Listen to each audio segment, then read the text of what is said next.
한 배의 선장이 대령인데 이제 어두운 밤속을 이렇게 응시하고 있었습니다. 멀리 희미한 불빛이 보여서 부딪힐 수 있을 것 같아서 그 불빛을 향하여서 신호를 보냈습니다.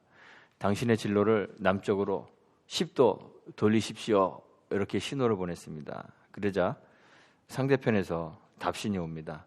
당신의 진로를 북쪽으로 10도 돌리십시오. 그럽니다. 그래서 해군 대령이 생각했습니다. 자신의 지시가 무시되었다고 생각하면서 화를 내면서 이야기합니다. 당신의 진로를 남쪽으로 10도 돌리십시오. 나는 이 배의 지휘관인 대령입니다. 그랬습니다. 그러자 상대방이 답신이 또 옵니다. 당신의 진로를 북쪽으로 10도 돌리십시오. 나는 3등 항해사입니다. 그랬답니다. 그러니까 이 대령이 다시 화가 났습니다. 그래서 당신의 진로를 남쪽으로 10도 돌리십시오. 이 배는 전함입니다. 그랬습니다. 그랬더니 상대방이 다시 메시지가 옵니다. 당신의 진로를 10도 돌리십시오. 나는 등대지기입니다. 그랬답니다. 인간은 종종 자기중심적으로 그렇게 생각합니다. 자기중심적인 삶이 자기뿐만 아니라 주변 모두의 삶을 악화시키고 그리고 위기를 가져올 때가 있습니다. 본래 죄의 본질이 자기중심적입니다. 하나님의 자리를 자신이 차지하기 위하여 하나님처럼 된다는 그 뱀의 유혹에 빠져서 선악을 알게 하는 나무의 열매를 먹었던 아담의 죄. 그 죄가 아담 한 사람에게 그치지 않고 아담 이후의 모든 인류에게 전가됩니다. 오늘 본문의 주인공은 가인입니다. 주로 이제 본문의 말씀을 읽으면 아벨처럼 하나님이 연락하시는 참된 예배를 드려야겠다 이런 교훈들을 생각하곤 합니다. 그런데 본문을 주의 깊게 읽어보면 본문의 주인공은 참된 제사를 드린 아벨이 아니라 가인인 것을 알 수 있습니다. 가인이 왜 아벨을 죽였을까요? 인류의 그 최초의 살인 사건인데요. 이 인류 최초의 살인 사건이 일어나게 된 그 사건의 단초는 제사에서부터 시작되었습니다. 가인과 아벨이 각각 하나님께 제사를 드렸습니다. 그런데 그만 하나님이 아벨의 제사는 받으시고 가인과 그 제물은 연락하지 않으셨습니다.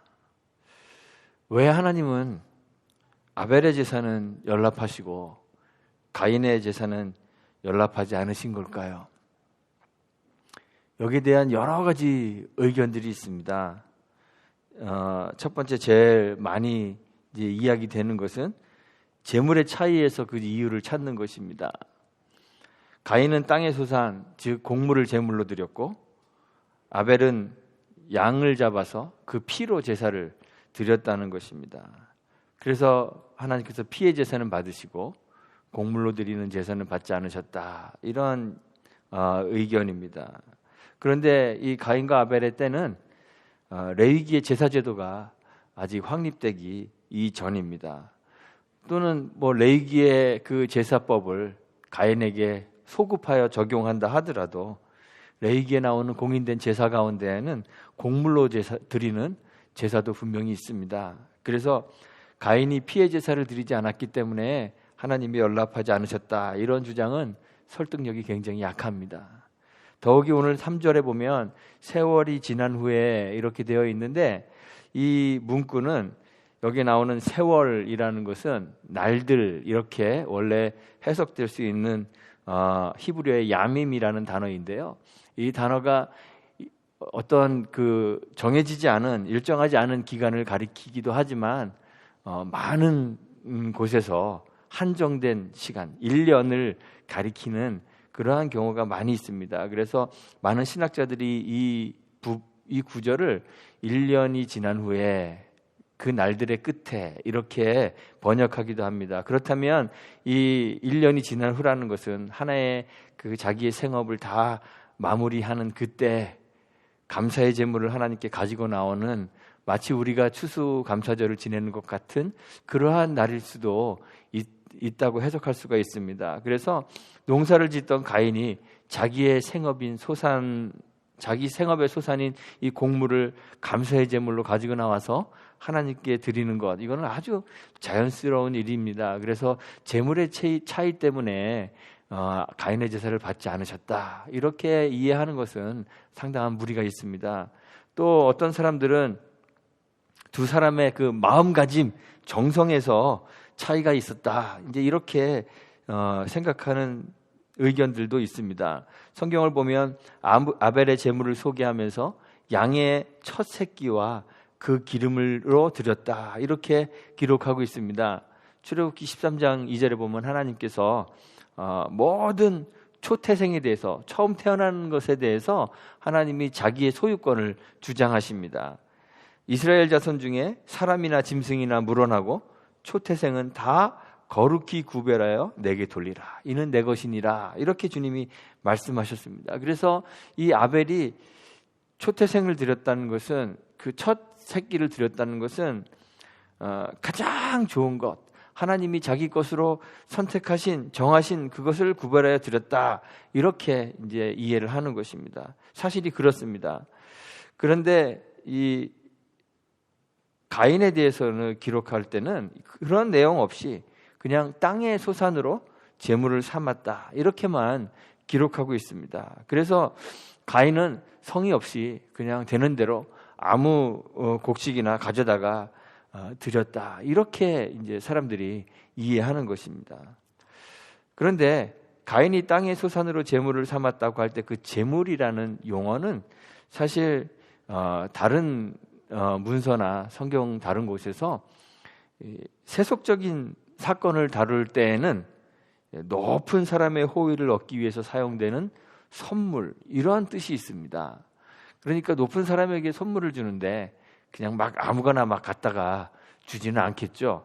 그리고 성경에서 우리 제사에 관계돼서 이 단어가, 제물이라는 단어가 사용될 때는 주로 동물의 희생제사와는 반대되는 소제물을 가리킵니다. 하나님께 드리는 소제, 그 곡식으로 드리는 그 제물을 가리킬 때 이 제물이라는 단어를 사용합니다. 그래서 레위기 2장에 보면 소제를 드릴 때는 고운 가루로 예물을 삼아서 그 위에 기름을 붓고 그 위에 유향을 놓아서 단 위에 불사르는데 이것이 하나님께 드려지는 향기로운 그 냄새다, 이렇게 소개하고 있어요. 그러니까 이 가인이 드린 그 땅의 소산으로 제물을 삼았다는 것은 가인도 사실은 한 해 땀을 흘려서 농사한 그 소산물을 정성스럽게 소재로 가지고 나와서 하나님께 드린 것으로 그렇게 이해할 수 있습니다.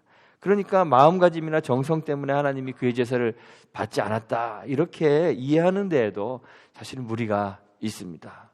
그리고 어떤 사람들은 히브리서 11장 4절을 근거로 해서 아벨과 가인의 믿음의 차이에서 이러한 결과가 발생한 것이다, 이렇게 설명하는 사람들도 있습니다. 믿음으로 아벨은 가인보다 더 나은 제사를 드렸다, 히브리서 11장에서 그렇게 이야기하고 있거든요. 그런데 믿음이라는 것은 사실 우리가 결과로만 알 수 있는 것입니다. 뭐가 믿음이 좋은 거냐, 어떻게 판단할까요? 우리 이렇게 많은 사람들이 다 나와 있지만 제가 믿음이 되게 좋은 것 같이 보이지만요, 사실 믿음이라는 것은 우리가 평가하고 판단할 수 있는 그러한 내용의 것은 아닙니다.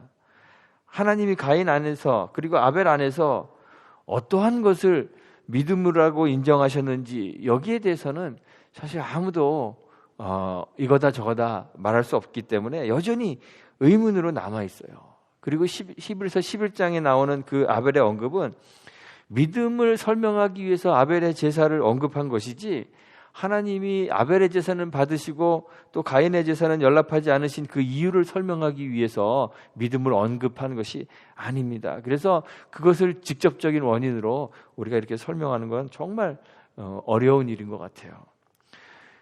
사실 예배와 삶의 중심은 누구일까요? 하나님이십니다. 예배를 연락하시거나 예배를 연락하지 않으시는 것, 그것이 사람이 제공하는 어떤 조건에 달려있는 것은 아닙니다. 레위기를 보면 분명히 하나님께서 제사의 종류 또는 제물의 종류 또 제사의 질, 어떻게 질적으로 완전한 제사를 드려야 하는가, 어떻게 질적으로 완전한 제물을 하나님께 드려야 하는가, 이러한 것들이 기록되어 있습니다. 하나님은 분명히 제사와 제물의 종류와 질 요구하십니다. 그러나 그렇다고 해서 하나님이 요구하시는 그 제사와 제물의 종류 또는 질, 이런 것들이 조건만 맞으면 하나님이 그냥 다 연락하셔야 되는 것은 아닙니다. 하나님은 완전하시고 예배의 중심 하나님이시기 때문에 누군가의 예배를 받으시는 것, 누군가의 제물을 연락하시는 것, 그것은 온전히 하나님의 뜻에 달려 있습니다. 하나님이 그 가인과 그 제물을 받지 않으셨다는 그 말씀에서 어떤 사람들은 아벨이나 가인의 인간됨, 성품, 이런 것을 원인으로 돌리는 사람들도 있어요. 가인은 원래 나쁜 놈이기 때문에 하나님이 그와 제물을 연락하지 않으셨다, 이렇게 이제 설명하는 거야. 그러면서 이제 그걸 우리에게 적용할 때 우리도 하나님께 연락되는 예배를 드리기 위해서는 평소부터 신실하게 살아야 된다, 신실한 삶이 전제되어야 한다, 이렇게 적용하는 것입니다. 그런데 오늘 본문에 보면, 본문에는 하나님과의 가인과의 그 대화가 계속 나와요. 그런데 참 재미있는 것은 아벨의 그 이야기는 단 한마디도 나오지 않는다는 거예요. 그래서 이 오늘 본문 안에는 아벨과 하나님의 대화가 좀 나올 법도 한데 단 한마디의 대화도 나오지 않습니다. 본문에 기록된 내용들을 보면 가인과 그 하나님과의 대화가 자연스럽게 이어져요. 지속적인 하나님과의 관계가 있지 않으면 있을 수 없는 그러한 대화가 이루어지고 있는 것입니다. 그래서 우리가 자연스럽게 추측할 수 있는 것은 가인도 하나님과 지속적인 그러한 교제의 관계 속에 살고 있었지 않았을까, 이러한 추측을 할 수 있습니다. 그래서 가인은 나쁜 놈이기 때문에, 원래 나쁜 놈이기 때문에, 그 인격 때문에 하나님이 그의 제물을 받지 않으셨다, 이렇게 이해하는 것도 어려운 것 같아요. 우리는 하나님의 선택을 이해하기 어려울 때가 참 많이 있습니다. 왜 아벨과 그의 제사는 연락하셨는지, 왜 가인과 그의 제사는 연락하지 않으셨는지 성경이 명확하게 이야기해 주지 않기 때문에 우리는 그 이유를 이해할 수가 없습니다. 이해하기가 어렵습니다. 제가 성경을 보면서 생각하는 것은 그것이 이 본문이 우리에게 이야기해 주려고 하는 중심 메시지가 아니기 때문에 기록하지 않지 않았나, 이렇게 생각을 합니다. 이런 경우가 성경에 많이 있습니다. 하나님께서 쌍둥이 형제 중에서 야곱을 선택하실 때에도 우리가 납득할 만한 이유를 설명해 주지 않으십니다. 그저 에사와 야곱이 아직 어머니의 그 태중에 있을 때, 그들이 어떤 선을 행하거나 악을 행하기 이전에, 또는 그들의 성품이 형성되기 훨씬 이전에 하나님은 야곱을 선택하셨어요. 그리고 성경이 기록하기를 하나님이 야곱은 사랑하고 에서는 미워하셨다, 그래요. 하나님의 뜻이라는 것은 사실 어떤 인간의 기준으로도 판단할 수가 없는 것이에요. 본문의 관심은 왜 하나님이 야곱과 그 제물을 연합하셨는가, 거기에 있지 않고 인류의 타락이 가져온 그 결과의 비참함이 어떠한 것인가, 그리고 그런 사람들에게 베푸시는 하나님의 은총이 어떻게 시작되는가 하는 것을 설명해 주는 데 있는 것 같아요. 가인이 왜 아벨을 죽였을까요? 참 이것도 이해하기가 어렵습니다. 하나님이 제사를 안 받아주셔서 죽였다, 그냥 그렇게 생각할 수 있잖아요. 그런데 하나님이 자신의 제사를 받아주지 않았다는 사실, 연락하지 않으셨다는 사실은 또 어떻게 알았을까요? 어떤 사람들은 설명하기를 하늘에서 불이 내려와서 아벨의 제사는 확 태우고 가인의 제사는 태우지 않았다. 뭐 이렇게 이제 설명하는 사람들도 있습니다. 그런 경우들이 있죠. 엘리야가 갈멜산에서 기도하였을 때 엘리야가 만들어 놓은 그 제단 위에, 그리고 그 제물 위에는 하나님께서 불을 내리셔서 제물을 다 태우시고, 바알과 아세라의 선지자들이 쌓은 제단에는 하나님 반응하지 않으시죠. 아브라함에게도 하나님 그렇게 하셨습니다. 아브라함과 언약을 맺으실 때 그 단을 쌓아놓고 그 위에 고기를 쪼개 놓았는데 하나님이 그 쪼갠 고기 사이로 불로 지나가시죠. 그래서 하나님이 그 언약에 체결하는 그 하나님 당사자이신 것을 보여주십니다. 그런 경우들이 성경에 몇 번 있습니다. 그런데 오늘 본문에는 하나님의 불이 내려와서 아벨의 제물을 태웠다는 그러한 설명이 성경에 있지 않습니다. 단지 추측에 불과한 것입니다.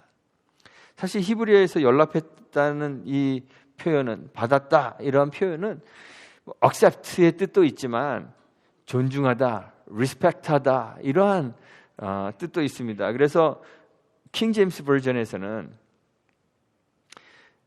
He had not respect Cain 이렇게 기록하고 있습니다. 하나님이 가인을 respect하지 않았다, 존중하지 않았다 이렇게 번역했습니다. 또한 이 단어에는 관심을 갖다, 또 이렇게 응시하다, 주시하다 이러한 뜻도 있습니다.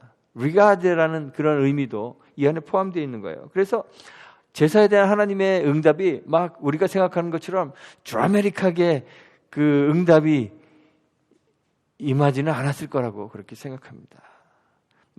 만약 그랬다면 그 가인이 흥분해서 아벨을 죽였을 수도 있는데, 사실 이 제사를 받아주지 않은 결과로 하나님께 화를 낼 일이지 아벨에게 분노할 일은 아니었던 것 같아요.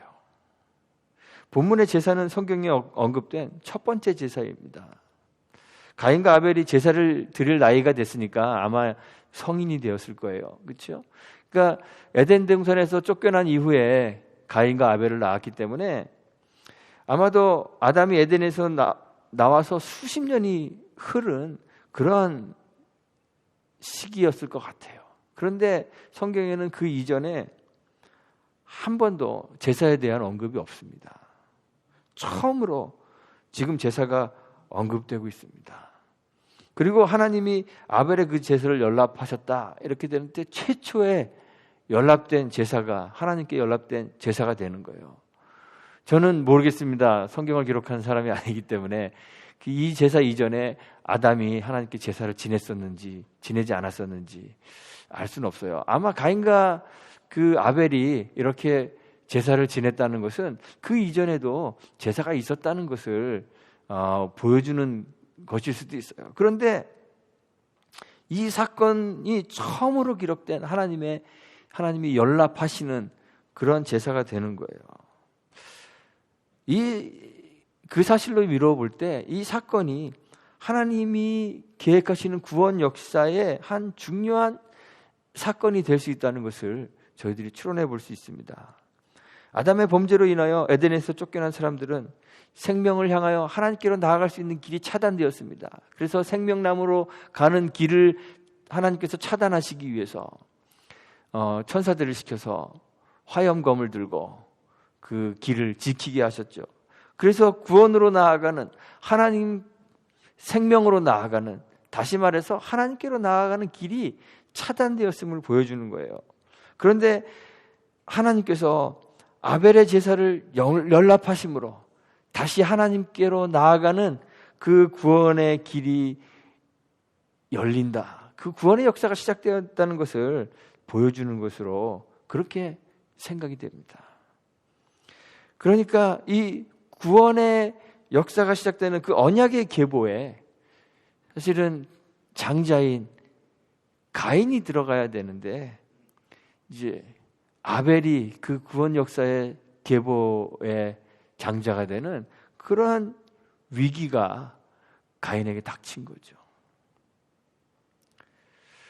안색이 변한 가인에게 하나님이 묻습니다. 죄의 소원은 내게 있으나 너는 죄를 다스릴지니라. 이렇게 경고하시는데도 불구하고 가인은 그래서 아벨을 들에서 쳐 죽여버립니다.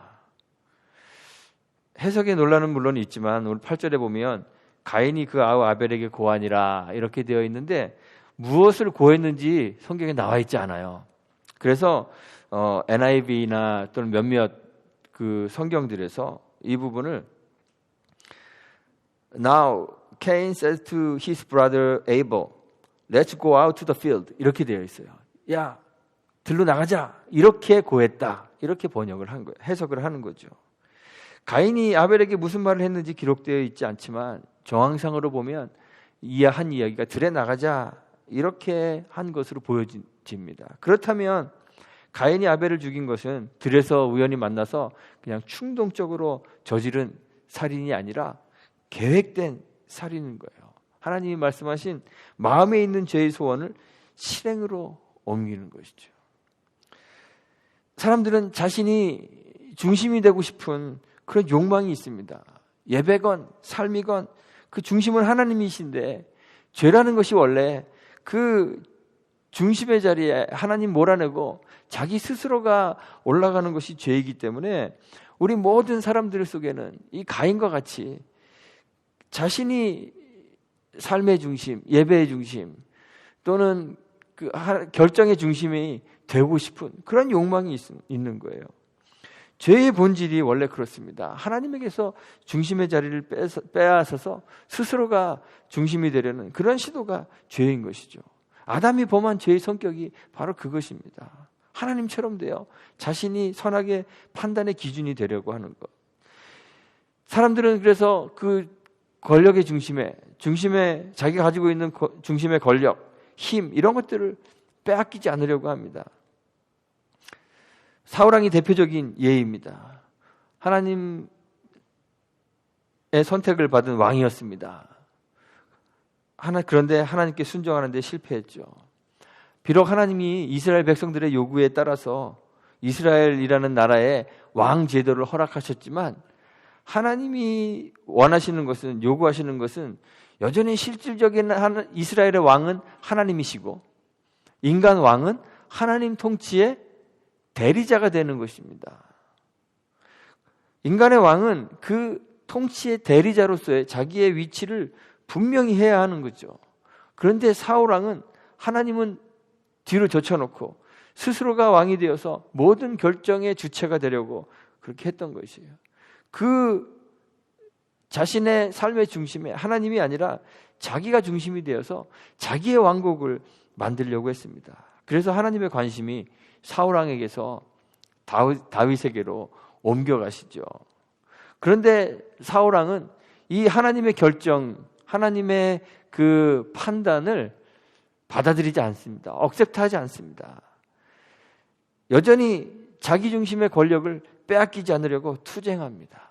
그래서 하나님이 다윗을 선택하셨다는 사실을 알면서도 그를 죽이려고 하죠. 사울의 아들이었던 요나단이 사무엘상 23장에 보면 이렇게 이야기합니다. 내 부친 사울의 손이 내게 미치지 못할 것이요 너는 이스라엘 왕이 되고 나는 내 다음이 될 것을 내 부친 사울도 안다 하니라 그래요. 그러니까 사울도 이미 하나님께서 다윗을 선택하셔서 다윗을 다음 때의 왕으로 세우실 것을 알고 있죠. 그럼에도 불구하고 자기 중심의 죄가 하나님을 대적하게 만드는 거예요. 그래서 하나님의 결정에 반발하고 대적하고 상대를 죽음으로 몰아갑니다.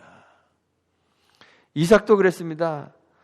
이런 자기 중심의 사고 때문에 분쟁과 위기를 야기합니다. 아내 리브가가 쌍둥이 아들을 임신했을 때 여호와께서 말씀하시죠. 큰 자는 어린 자를 섬길 것이다. 이렇게 말씀하셨습니다. 그 이야기를 들었음에도 불구하고 그 하나님의 결정과 하나님의 계획을 반발하여 장자 계승의 그 욕심 때문에 하나님의 뜻을 거스려서 에서에게 축복을 하려고 하는 거죠. 그 결과 두 자식 사이에 분쟁이 발생하고 에서는 야곱을 죽이려 하는 그러한 위기가 발생하게 되는 것입니다. 가장 기본적인 죄의 모습이 바로 자기중심입니다. 하나님의 선택과 결정을 거스려서 스스로가 결정권자가 되어서 삶과 신앙의 길을 결정하려는 것, 그것이 죄의 본질입니다. 신앙은 이런 자기중심의 죄에서 벗어나는 것입니다. 하나님 중심으로 정립된 삶을 사는 것입니다. 그래서 예배한다고 해서 다 하나님을 영화롭게 하고 하나님 기쁘시게 하는 것은 아닌 거죠. 십자가로 귀결되는 그 예수 그리스도의 삶이 이런 하나님이 주인되는 하나님 중심의 삶을 우리들에게 보여주고 있습니다. 주님은 그의 삶과 사역을 통하여서 늘 하나님과 하나님의 뜻과 하나님의 결정에 완전히 순종하여서 일치하는 그러한 삶을 사셨습니다. 요한복음 14장 31절에 보면 주님이 말씀하시죠. 오직 내가 아버지를 사랑하는 것과 아버지의 명하신 대로 행한 것을 세상으로 알게 하려 한다. 이렇게 말씀하셨어요. 오직 내가 아버지를 사랑하는 것과 아버지의 명하신 대로 행하는 것. 주님이 행하시는 모든 일들은 하나님이 명하시는 것을 행하는 것이었죠.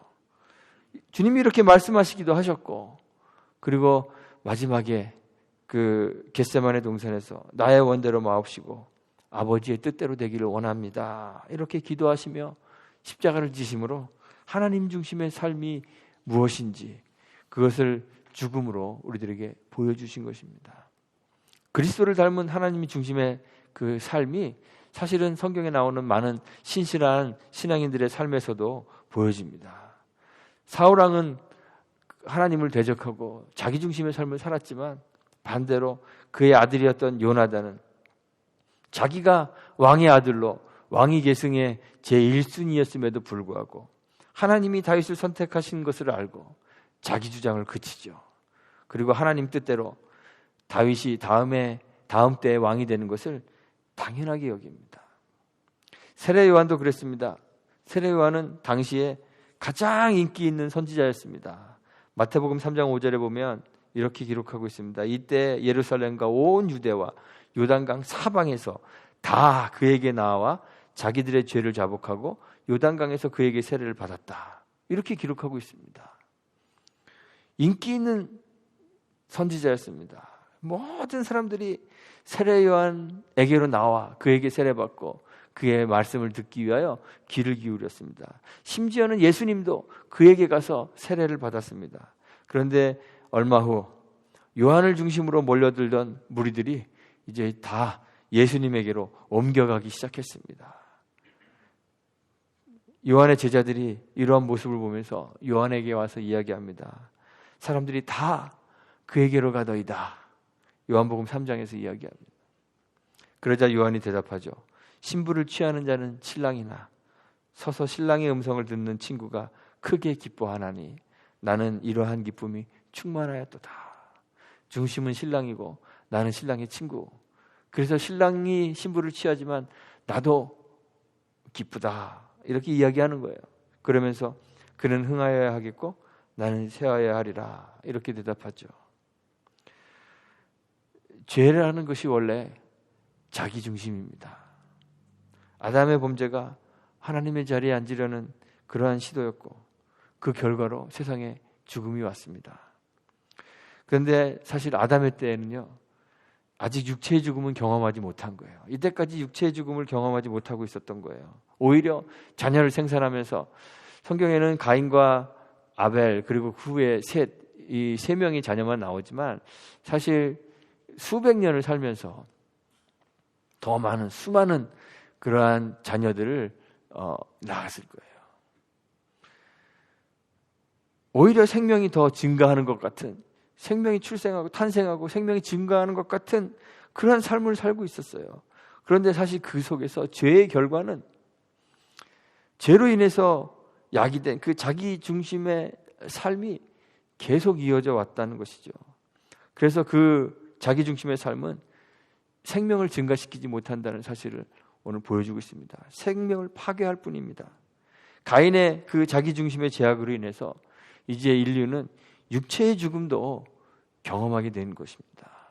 상대방도 죽고 자기도 더 깊은 죽음의 저주에 빠지는 그러한 절망을 경험하게 되는 거예요.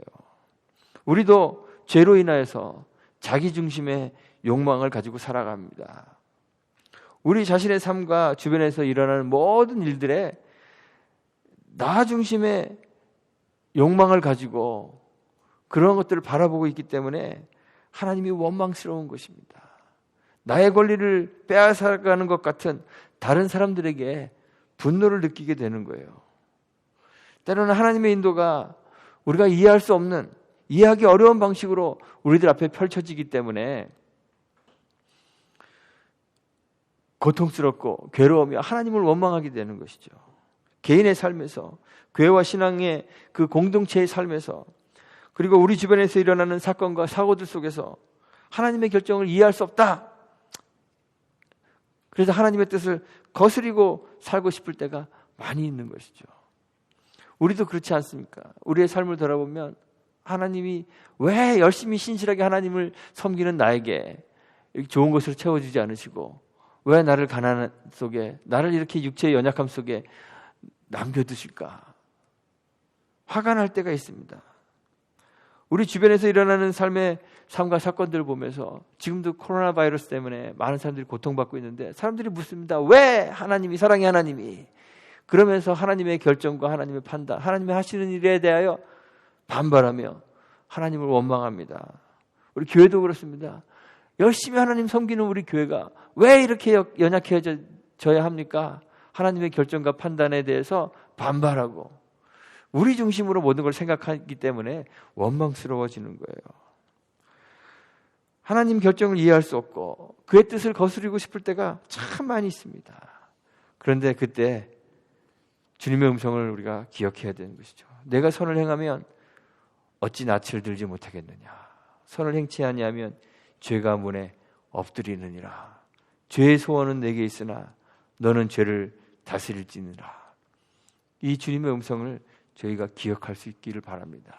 그리고 모든 사고의 중심에 앉아있는 나를 내려놓고 우리의 삶의 중심에 주님을 모시기를 바랍니다. 그래서 주님의 말씀에 순종하고 주님이 이끄시는 우리들의 삶을 믿음으로 바라보면서 순종하며 이 삶을 살아가는 저와 여러분들이 되셨으면 좋겠습니다. 주님이 이끄시는 대로 순종의 삶을 살아서 사망에서 생명으로 나아가는 저와 여러분들이 되시기를 주님의 이름으로 축원하고 부탁드리겠습니다. 우리 같이 기도하겠습니다.